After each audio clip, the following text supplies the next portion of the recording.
എന്ത് എല്ലാരും എന്നെ നോക്കണ്? ഞാൻ എന്താ തെറ്റിയതുപോലെ? ചേട്ടാ 2 ദിവസമായല്ലേ എഞ്ചിനീയറെ കണ്ടിട്ട്? ആ കണ്ടിട്ട് 2 ദിവസമായി. എഞ്ചിനീയറെ ഫോൺ ഓഫ് ആണോ? ഞാൻ വിളിച്ചപ്പോൾ ഓഫായിരുന്നു. പുള്ളിക്ക് വേറെ ഫോൺ ഉണ്ടോ? കാണും. അളിയൻ്റെ അറിവിലുണ്ടോ? ആ നമ്പർ അളിയൻ്റെ കയ്യിലുണ്ടോ? ഞാൻ അയാളെ കാറിൽ ഫോണിരിക്കുന്ന കണ്ടിട്ടുണ്ട്. ഞാൻ പുള്ളിയായിട്ട് കോട്ടയത്ത് ഒരു മീറ്റിങ്ങിന് പോയപ്പോഴേ പിന്നെ കുമരകം വഴിയാണ് പോയത്. അപ്പം കാറിൽ നിറച്ച് സാധനങ്ങളുണ്ടായിരുന്നു. ചുമ്മാ ഇങ്ങനെ ചുറ്റി ചുറ്റി ഉണ്ടായില്ലേ? അത് മാത്രം പറഞ്ഞാൽ മതിയല്ല. ഉണ്ടായില്ലേ? എനിക്ക് അറിഞ്ഞോറേ, കാരണത്ത് ഏതോ ഒരു ഫോൺ ഇവിടെ ഇരിക്കുന്നുണ്ട്. എഞ്ചിനീയർ എല്ലാ പ്രശ്നങ്ങളും അച്ഛൻ്റെ അടുത്ത് പറയൂ. ഏകദേശം എല്ലാ പ്രശ്നങ്ങളും പറയും. ചേട്ടാ എഞ്ചിനീയർ പേര് കുറെ സ്ഥലം ഉണ്ടല്ലേ? അയാൾക്ക് പൈസയൊന്നുമില്ല സ്ഥലങ്ങൾ വാങ്ങിക്കുക. പക്ഷേ ഈയിടെയായിട്ട് എന്തോ സ്ഥലങ്ങൾ വാങ്ങിച്ച് കൂടണം ഞാൻ അറിഞ്ഞു. എന്താ എനിക്ക് അതിനെ പറ്റിയുള്ള കാര്യങ്ങളൊന്നും എനിക്ക് അറിഞ്ഞുകൂടാ. അച്ഛാ 2 മണിക്കൂറിനകം എഞ്ചിനീയർ എവിടെയാണെന്നുള്ള കാര്യം അവരെ വിളിച്ച് പറയണമെന്ന് പറഞ്ഞിട്ടാണ് പോയേക്കണത്. ഫൈനൽ വാണിംഗ് ആണ് തന്നത്. അല്ലെ ഇവിടെ അച്ഛനകത്തിടുന്നു. പിന്നെ അകത്തിടും വാണിങ് പോടാ. വെള്ളരിക്കാൻ പറ്റണോടാ അത്? അവര് നല്ല ദൃഢനിശ്ചയമുള്ള സ്ത്രീയാണ്. അവരുടെ സംസാരം കേൾക്കുമ്പോഴേ അറിയാം പറഞ്ഞതുപോലെ ചെയ്യുമോ. വരട്ടെ, ഇങ്ങോട്ട് വേണ്ട. കുറെ വരട്ട് കണ്ടവനാണ് ഈ ബാലു. അച്ഛൻ്റെ സംസാരം കണ്ടാ അറിയാം അച്ഛന് പേടിയുണ്ടതുപോലെ.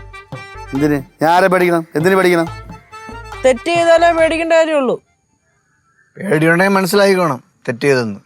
ചേട്ടന് പേടിയുണ്ടോ? ഞാൻ എന്തിനു പേടിക്കണം?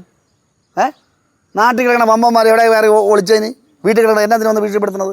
പക്ഷെ ഇത് നാട്ടിൽ കിടക്കണ ഏതോ ഒരു വമ്പനല്ലല്ലോ, അച്ഛൻ്റെ എഞ്ചിനീയർ ആണല്ലോ. അതിലുപരി അച്ഛൻ്റെ ആത്മാർത്ഥ സുഹൃത്തും. പിന്നെ ആത്മാർത്ഥ സുഹൃത്ത് പോടാ അവിടുന്ന്. എനിക്കിവിടെ ആത്മാർത്ഥമൊന്നുമില്ല. അച്ഛനല്ലേ പറയാറ് എഞ്ചിനീയർ അച്ഛൻ്റെ ചങ്കാണ് ചക്കരയാന്നൊക്കെ. ഇപ്പൊ അതില്ലേ? അച്ഛാ ഞാൻ വേറെ ഒന്നും കൊണ്ടും ചോദിക്കുമല്ല. അച്ചോ ഉള്ള കാര്യം പറ. വേറെ എന്തെങ്കിലും സംഭവിച്ചിട്ടുണ്ടോ പറ, നമുക്ക് വേറെ രീതി ഡീൽ ചെയ്യാം.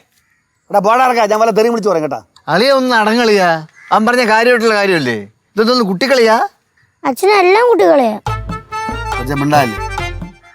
ചേട്ടനും എഞ്ചിനീയറുമായിട്ട് ഒരുപാട് ദൂരം മുന്നോട്ട് പോയിരിക്കണം. എവിടെ മുന്നോട്ട് പോയെന്ന്? അതല്ല ഞാൻ ഉദ്ദേശിച്ചത് ഒരുമിച്ചുള്ള ജീവിതയാത്ര. ചേട്ടനല്ലേ എപ്പോഴും പറയാറ് അയാൾ ചേട്ടൻ്റെ സഹോദരനെ പോലെയാണെന്ന്. അതൊക്കെ ഞാൻ പലപ്പോഴായിട്ട് പലതും പറയും. അതിനൊക്കെ ഇപ്പം എന്ത്? എനിക്ക് തോന്നുന്നത് അളിയ അയാൾക്ക് ബുദ്ധി പറഞ്ഞു കൊടുത്തു. ഇവിടെ ചില സാമ്പത്തിക പ്രശ്നങ്ങളൊക്കെ ഉണ്ടാകുമ്പോൾ അളിയ മുങ്ങാറുണ്ടല്ലോ, അതുപോലെ അയാളെത്തും പറഞ്ഞു. അങ്ങനെ അയാൾ മുങ്ങി.